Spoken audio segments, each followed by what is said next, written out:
and gentlemen, the story you are about to hear is true.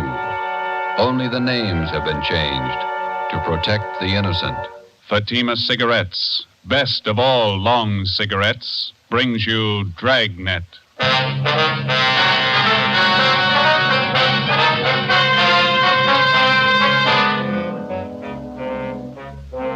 You're a detective sergeant. You're assigned to homicide detail. A small boy is reported missing from his home. His age, 9 years. Foul play is suspected. Your job, find him. If you want a long cigarette, smoke the best of long cigarettes. Smoke Fatima. Fatima is the long cigarette which contains the finest Turkish and domestic tobaccos superbly blended to make Fatima extra mild. And that's why Fatima has a much different, much better flavor and aroma than any other long cigarette.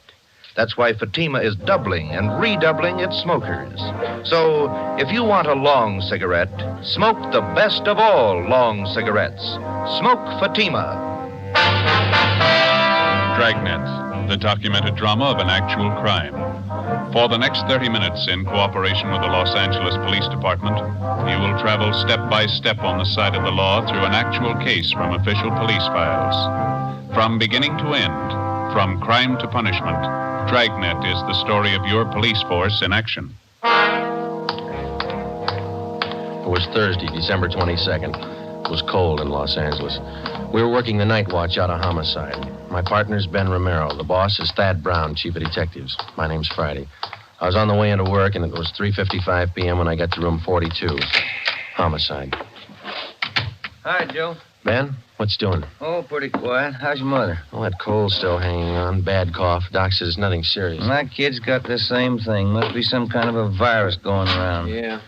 Is that a new suit you got on? Oh, yeah. Ma figured I needed one. Let me see. Oh, yeah, that's a nice shade of blue. Where'd you get it? Quincy's down in South Fig. Look okay? Turn around. Oh, yeah, that's a good fit.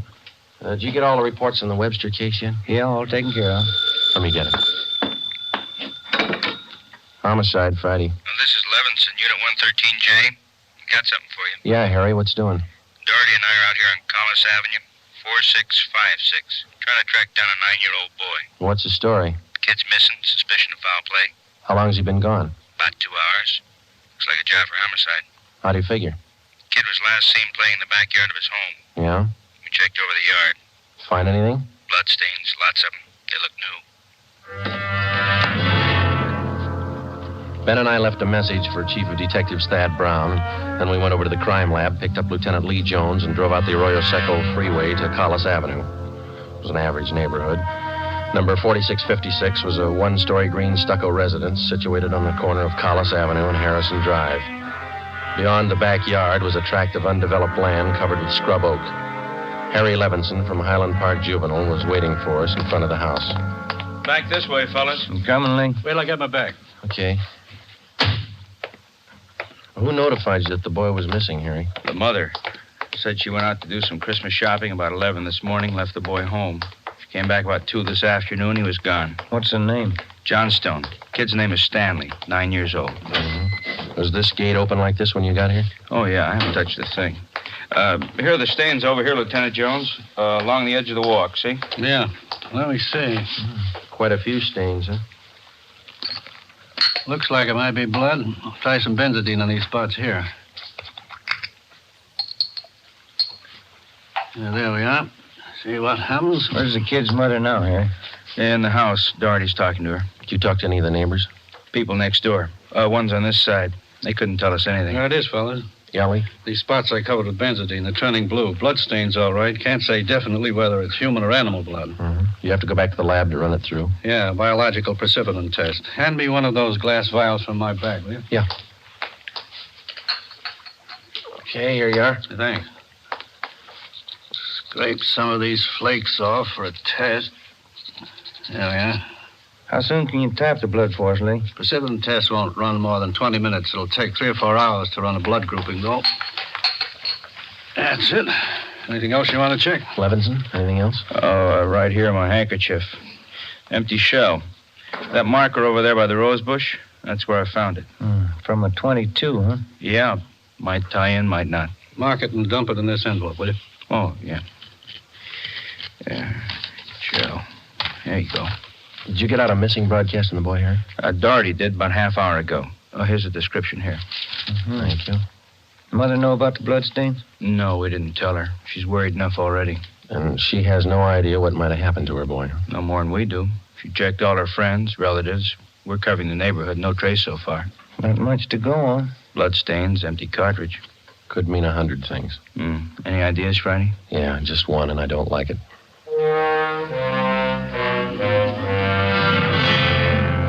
4:30 p.m., Thursday, December 22nd. The neighborhood search for 9-year-old Stanley Johnstone continued. Lee Jones went back to the crime lab to start the precipitant test and the blood grouping. Levinson and his partner Doherty from Highland Juvenile stood by. We called Chief of Detectives Thad Brown, and he ordered up a special detail to aid in the search for the missing boy. Ben and I questioned the boy's mother, Mrs. Ruth Johnstone, a woman in her early 40s. She seemed fairly calm under the circumstances. Miss Johnstone, is your boy Stan in the habit of wandering off without telling you where he's going? No, he's not in the habit of wandering off, but he has done it before. When was the last time, Miss Johnstone? You don't have any children, do you, Sergeant Friday? No, I'm not married. Well, there comes that time in every young boy's life when he feels that it's time to leave home, to go out on his own. Usually happens somewhere around 8 to 10. I think I know what you mean. I got a boy. Well, then you know how it is. My husband and I scolded Stanley one day after school, and he was quite put out about it. He thought George and I were unfair. Packed a few of his things and left. How long was he gone? Oh, no time at all, about 2 hours. I was worried about him, but my husband said to leave him alone. Said every boy had to go through that stage. Well, then you think he's run away from home again this time? Yes, I think so. He's been gone about 4 hours now, and I have a funny feeling about it. Did you and his father have some misunderstanding with the boy recently? Well, that's just it. We haven't. I don't mind telling you now that we're talking about it.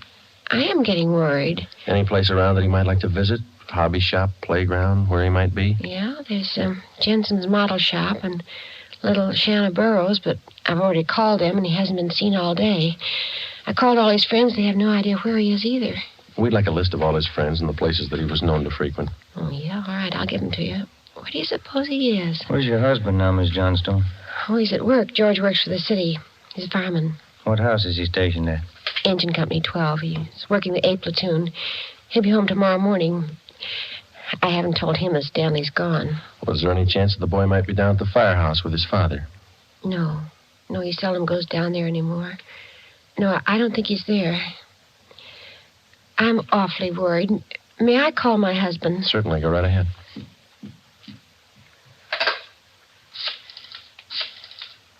I know George will be worried. Stanley's been gone too long. Hello? May I speak with George Johnstone? This is Mrs. Johnstone. Thank you. I hate to call George at his work. Yes, ma'am. Does your husband own a gun? Yes, he does. What caliber, do you know? Well, it's a .45 automatic. He got it. George? This is Ruth. George, is Stanley down there with you by any chance? Oh. No, I can't find him anywhere. He hasn't been here when I came home from my shopping. There are 2 policemen here. No, I said there are 2 policemen here. Oh, no, dear. I'll call you if we don't find him soon. All right, dear. Yes, you too. Goodbye. Well, I didn't think he'd be with George. That .45, is that the only gun in the household? Well, yes. Why are you asking about guns? Has anything happened that you're not telling me about? No, ma'am. Just routine checking. We'll have to take a look at that .45, if you don't mind. Maybe I should tell you. We do have another gun in the house, but it's all wrapped up. George bought it for Stanley's Christmas present. May we see it, please? Well, yes. Will you have to unwrap it? Yes, I'm afraid so. Well, I think I can reach it. We had to hide it. Now, let me see. Oh, here's the paper it was wrapped in. Stanley must have found it. It's gone. See, here's the gift card and the box the gun came in, the rifle. Can I look at that box, ma'am? Thank you. How about it, Joe? .22 caliber. Thursday, December 22nd, 5:15 p.m. It was getting dark. The search for the missing boy continued. We checked the list of Stanley Johnstone's friends. None of them or their parents had any idea of his whereabouts. We talked with Levinson again. He had been in touch with the detail combing the neighborhood. They had found nothing. We went down to Collis Avenue and 10th Street, service station on the corner. 1 nickel, Joe? No, I got one. You watch for that, huh? Yeah. Okay.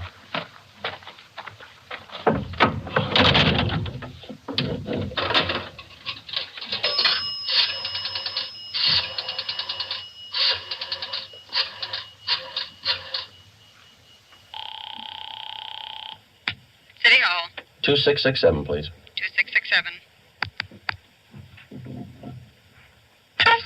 Crime Lab, Jones. Hi, Lee. Joe Friday. Yeah, Joe. Any sign of the Johnson kid? No, not yet. How are you coming? Finished the precipitin test. It's human blood. Yeah? Working with the blood group now. Do you know what type the Johnson boy has? Well, we didn't want to upset his mother. I thought we'd wait till the last thing. We're still in the neighborhood. Check with the family physician. That way you won't disturb him. Yeah, we figured on that. Oh, just a minute, Lee.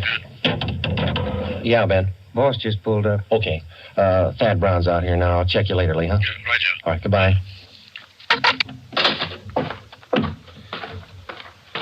Gentlemen, how's it going? Just checked with Lee Jones. Yeah, I know. It's human blood. What do you think? We talked with the boy's mother, Miss Johnstone. Found a gun missing. Yeah. Caliber's the same as the empty casing that Levinson found. 22. You said the gun was missing. Yeah, the Johnstones were going to give it to the boy as a Christmas present. They had it hidden, but it's gone now. Any idea who took it? Well, they left the Christmas wrapping behind. I think it was the kid. 22 rifle, huh? 9-year-old boy. When are they going to learn? First, it's carbide cannons on the 4th of July. The city issued ordinance after ordinance, but a few thousand kids around the country had to lose their eyes, fingers, hands before the parents gives us their full cooperation to outlaw them. I know what you mean. Sure you do. You and every other cop in the country became the heavies trying to clamp down on them. It's always the same story. This time it's guns for Christmas. I know what you're thinking, but we're not sure yet. Now listen, Friday, there's a city ordinance against giving a gun to a kid. You know that. Yes, I know that. There's a missing boy and a missing gun. There's blood on the ground and an empty shell. That's enough for me. We're going to stay with it. Something's got to break. Yeah. I hope it's not the hearts of that kid's parents. Oh, hi, Chief. I've been looking for you, Friday. What do you got, Harry? Found the gun. New 22 rifle. Strong smell of cordite. I'd say it's been recently fired. Where'd you find it, Levinson? Back up there in that scrub oak. Up behind the Johnston house. Mrs. Johnstone identified it. Buckley took it down to the crime lab. Thanks, Harry. Is Miss Johnston okay? Pretty sick now. Kilby came up with something else. What's that? There's another one missing. An 8-year-old boy. 6:30 p.m. We talked with Officer Kilby about the other missing boy. He told us that his name was Stephen Moorheim, 8 years old. His family had just moved into the neighborhood, and it seemed that no one besides the Moorheim family knew that the boys played together. Mrs. Moorheim told us that Stephen told her that he was going out to play and that he'd be home by 6 o'clock for dinner. She told us that he was an unusually prompt boy and almost never overstayed his playtime. We got a description of the Moorheim boy and put out a missing broadcast. We called the Johnstones' family doctor. He told us that Stanley's blood was type O. At 7 p.m., we talked again with Mrs. John Moorheim. Are you sure Mrs. Johnstone doesn't know where the boys are? She has no idea, Miss Moorheim. This is terrible.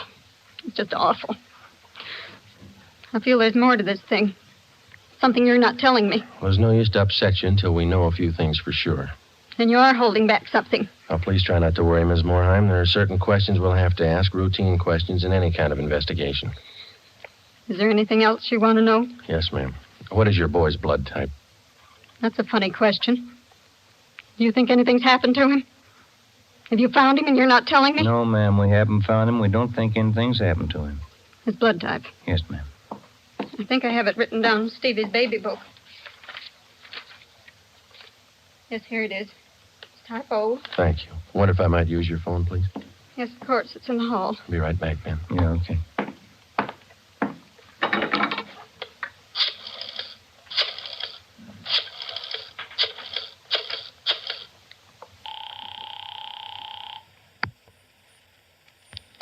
City Hall. 2667, please. 2667. Crime Lab, Pinker. Hello, Ray. This is Friday. Lee there? Just a minute, Joe. Take 2, Lee. John speaking. Checking back, Lee. Did you get the blood types on the 2 missing boys? Yeah, both boys type O. So were the stains, Joe. Type O.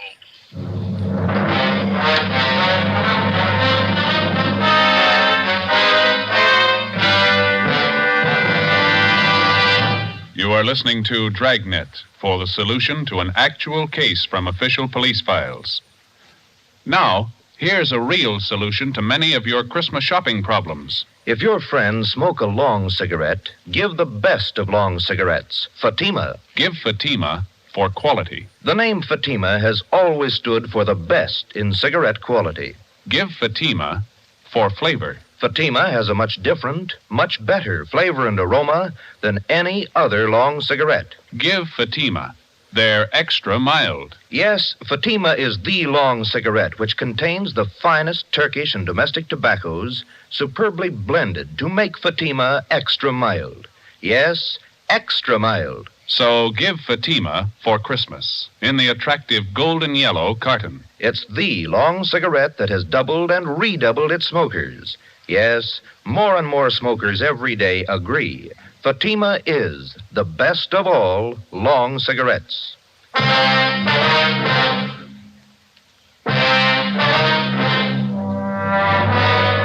8 p.m., Thursday, December 22nd. Still no sign of either of the missing boys.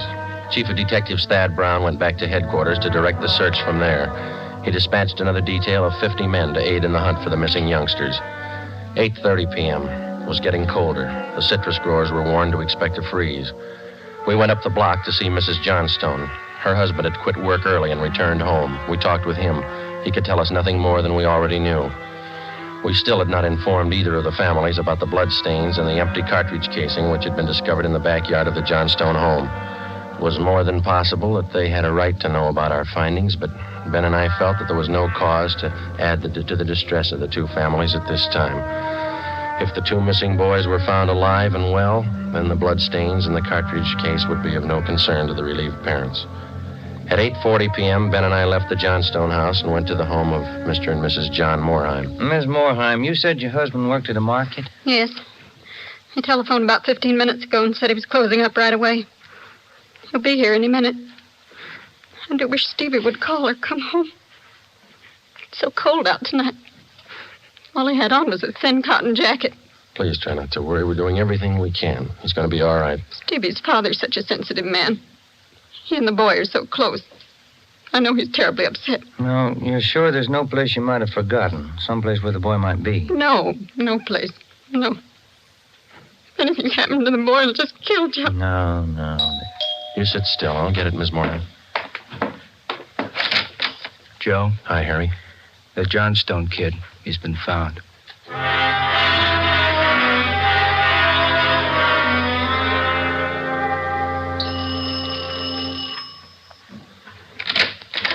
Oh, he's home, Sergeant. He's come home. Thank God he's all right. Where's he been? Did he tell you? No, he didn't.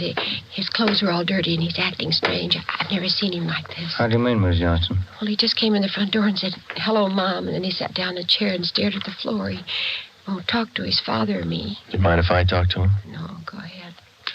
I asked him about the little Moorheim boy, and he wouldn't tell me a thing. Where is he now? In the living room. Looks all right. Yes.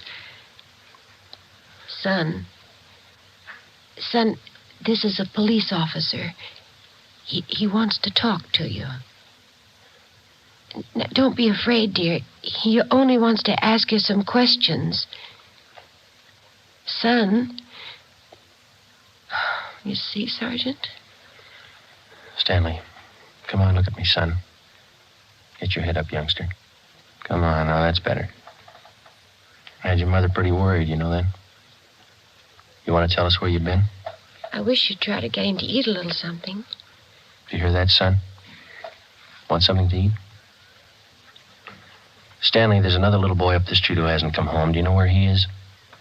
His father and mother are worried about him, too, just like your folks were. You've got to help us find him, son. I killed him. I killed Steve with the .22. We were only playing. But I killed him. How do you know you killed him? Maybe he's only hurt. Now, isn't that it? No, he's dead. I know he's dead. The gun went off. We forgot we put bullets in there. Where is he, Stanley? I hid him. I was scared. I didn't want anybody to find him. Where did you hide him, son? In a cave up on the hill. I didn't mean it. It was my pal. Do you want to show us where, son? Yes, I'll show you. Please don't send me to jail. 9:15 p.m., Thursday, December 22nd. 9-year-old Stanley Johnstone led the way up the hill behind the backyard of his home. He showed us the wagon he moved the body in. His father came along with us. About 50 feet from the crest of the hill, the boy pointed to a thicket of scrub oak. There we found a small cave holding the body of Stephen Morheim. There was a single bullet wound in his chest just below his heart. He was dead. We covered the body. Stanley, how did it happen? I knew my folks were going to give me the gun for Christmas. I knew where it was, and I got it. There was a box of bullets with it. Were you pointing the gun at Stephen? No, sir. No, sir, I wasn't. It was Steve's turn to play with it. I was chasing him. He tripped over the stump there in our backyard and fell. The gun hit him in the stomach, and it went off. Why do you think you killed him if you're telling us the truth? I'm telling the truth, honest. That's the truth. All right, I believe you, son, but why do you think you killed him?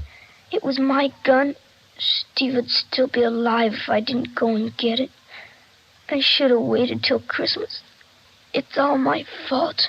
Where have you been all this time? In the cave with Steve. What were you doing in there, son? I was praying. I was praying for God to make him alive again.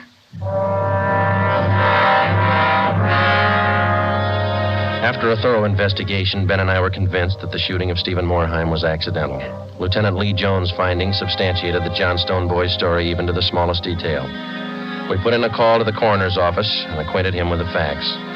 He designated a local mortuary to handle the body pending autopsy and granted us permission to remove the body to the Morheim home. Mrs. Morheim collapsed. The family doctor was called. Ben and I sat in the living room to wait for John Morheim, the dead boy's father. Edith! Edith! Mr. Morheim? Yes. You the police? Yes, sir. Where's Edith? Where's my wife? Has my boy come home? Have you found him? Yes, sir. Oh, where is he? Steve! Stevie! Where's Steve? He's hurt, isn't he? Yes, sir. Oh, where is he? I want to see him. He's hurt bad, Mr. Morheim. Oh, where is he? I want to see him. He's in his room. How bad? Pretty bad. He's dead. All right, if I go in. If you want to. Will you go with me? Sure. Don't make it any harder on yourself, Mr. Morheim. I want to see my boy. Stevie. Mr. Morheim. Stevie.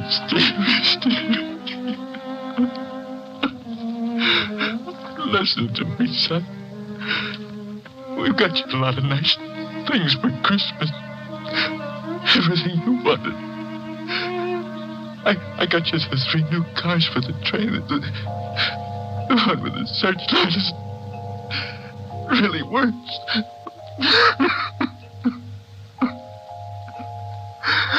Son, you got that new switch you wanted to it. A lot more track.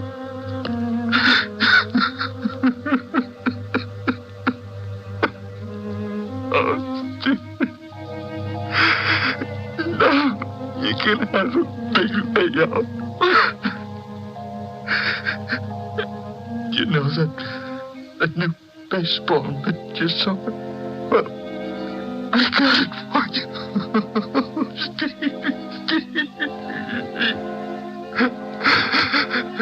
That cowboy outfit you wanted, I got that too. Mr. Morheim. Come on, Joe.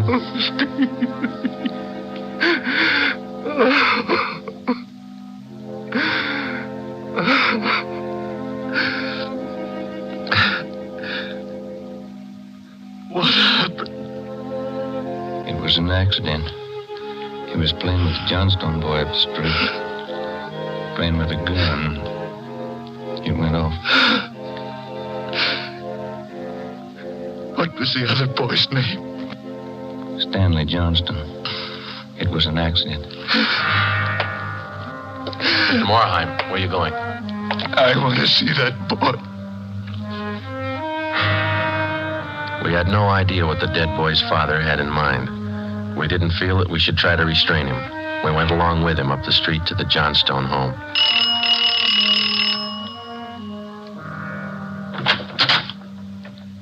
I'm Stevie's father. Where's your boy? I'm sorry. Where's your boy? He's right here. Won't you come in? It's all right, Miss Johnstone.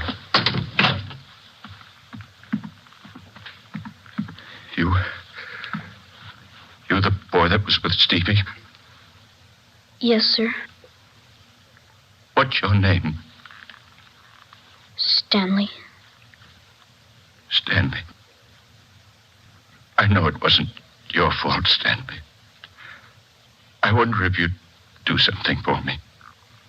Yes, sir. I've got a lot of nice presents for Stevie. I know he'd want you to have them.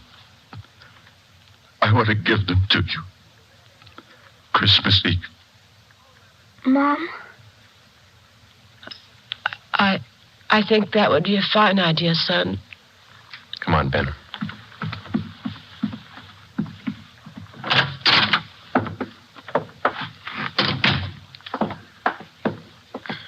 Well, what does it all prove, Joe? You don't give a kid a gun for Christmas.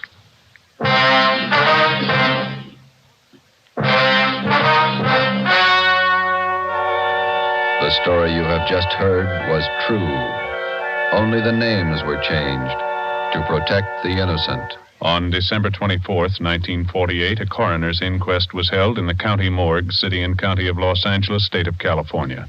In a moment, the results of that inquest. Now, here are authentic reports from all over the country that tell the story of Fatima's sensational increase in popularity.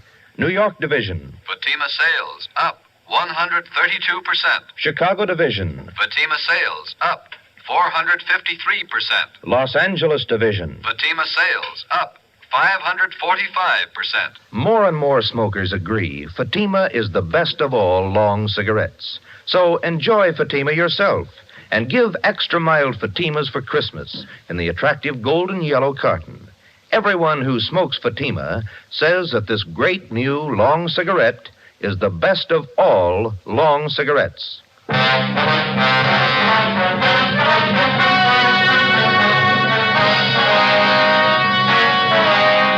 At the coroner's inquest, it was officially recorded that Stephen Morheim's death was the result of an accident. Stanley Johnstone, age 9, was absolved of any legal responsibility for his friend's death. You have just heard Dragnet, a new series of authentic cases from official files. Technical advice for Dragnet comes from the Office of Acting Chief of Police W.A. Wharton, Los Angeles Police Department. Dragnet honors Hennepin County, Minneapolis, state of Minnesota, and the men of the Hennepin County Sheriff's Office, another of America's great law enforcement agencies. One of these men, Sheriff Ed Ryan, veteran police officer and department administrator, who dedicates his life to making yours more secure. Fatima Cigarettes, the best of all long cigarettes, has brought you Dragnet, portion transcribed from Los Angeles. Be sure to hear songs by Morton Downey tonight on NBC.